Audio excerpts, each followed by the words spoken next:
ಗ್ರಾಮ ಪಂಚಾಯತ್ ಚುನಾವಣೆಯನ್ನು ನೋಡಿದ್ದೇನೆ, 2 ಬಾರಿ ತಾಲೂಕು ಪಂಚಾಯತ್ ಚುನಾವಣೆಯನ್ನು ನೋಡಿದ್ದೇನೆ, ಹಾಗೆ ಮಹಾನಗರ ಪಾಲಿಕೆ ಚುನಾವಣೆಯನ್ನು ಕೂಡ ಎದುರಿಸಿದ್ದೇನೆ ಸಮರ್ಥವಾಗಿ. ಮತ್ತು ರಾಜ್ಯದ ಅನೇಕ ನಾಯಕರ ಚುನಾವಣೆಯಲ್ಲಿ ಕೂಡ ನಾನು ಭಾಗವಹಿಸಿ ಚುನಾವಣೆಯನ್ನು ಸಮರ್ಥವಾಗಿ ಎದುರಿಸಿದ್ದೇನೆ. ಈ ಚುನಾವಣೆಯಲ್ಲಿ ಕೂಡ ನಾನು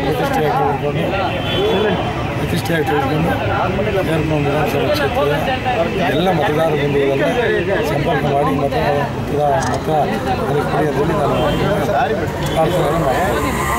ಸರ್, ಈಗ ನಾನು ಕೂಡ ಕಳೆದ 20 ವರ್ಷಗಳಿಂದ ಕಾಂಗ್ರೆಸ್ ಪಕ್ಷದ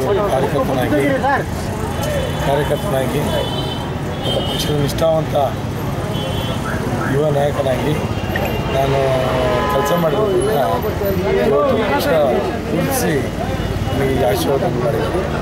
ಹಾಗಾಗಿ ಪಕ್ಷಕ್ಕೆ ನಾನು ಯಾವತ್ತೂ ಕೂಡ ಆಭಾರಿ ಮಾತನ್ನು ಹೇಳ್ತಾ, ಇವತ್ತು ಪಕ್ಷ ಏನು ನನಗೆ ಕೊಟ್ಟಿದ್ದರಿಂದ ಇದಿದೆ ಅದನ್ನು ಯಾವತ್ತೂ ಕೂಡ ನಾನು ಉಳಿಸಲಿಕ್ಕೆ ಪ್ರಯತ್ನ ಮಾತನಾಡಿದ್ದೆ.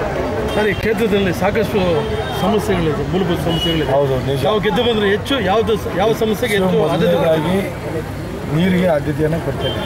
ಯಾಕಂದರೆ ಕಳೆದ 2 ವರ್ಷಗಳಿಂದ ನಾನು ಕ್ಷೇತ್ರದಲ್ಲಿ ಓಡಾಡುವಂಥ ಸಂದರ್ಭದಲ್ಲಿ ಈಗಿನ ಮತದಾರ ಬಂಧುಗಳು ಮತ್ತು ತಾಯಿಯಂದರು ಕೇಳೋದು ನಮಗೆ ಪ್ರಮುಖವಾಗಿ ನೀರಿನ ಕೊಡಿ ಅನ್ನೋ ಮಾತನ್ನು ಹೇಳಿದರೆ ಅದಕ್ಕೆ ಹೆಚ್ಚಿನ ಒತ್ತನ್ನು ಕೊಡ್ತೇವೆ.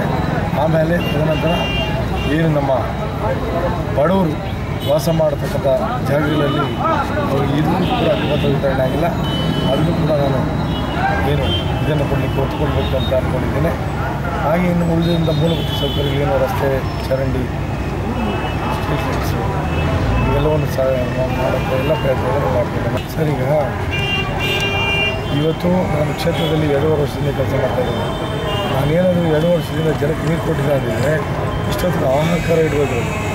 ನೀರು ಕೊಟ್ಟಿರೋದ್ರಿಂದ ಜನ ಇವತ್ತು ನೀರು ಕೊಟ್ಟಿದ್ದೀನಿ 2 ವರ್ಷದಿಂದ ಒಬ್ಬ ಇವನು ಕೊಡಲಿಕ್ಕಾಗಲಿಲ್ಲ ನನ್ನ ಮಾತನ್ನು ಜನ ಹೇಳ್ತಾರೆ. ಹಾಗಾಗಿ ಇದೇ ನನ್ನ ಸುರಕ್ಷೆಯಾಗಿ ಇವತ್ತು ನಾನು ಮತದಾರರನ್ನ ಸಂಪರ್ಕ ಮಾಡಿದಾಗ ನಾವು ಸಹಾಯ ಮಾಡ್ತೇವೆ ಅನ್ನೋ ಮಾತನ್ನು ಕ್ಷೇತ್ರದ ಮತದಾರ ಬಂಧುಗಳು ನನಗೆ ಆಶೀರ್ವಾದವನ್ನು ಮಾಡ್ತಾರೆ ಅನ್ನೋ ನಂಬಿಕೆ ನನಗಿದೆ.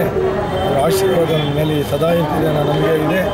ಅವರಿಗೆ ನಾನು ಈ ಮಾಧ್ಯಮದ ಮುಖೇನ ಅವರೆಲ್ಲರೂ ಕೂಡ ನನ್ನ ಧನ್ಯವಾದಗಳು ಹೇಳಲಿಕ್ಕೆ ಇಷ್ಟಪಡ್ತೇನೆ.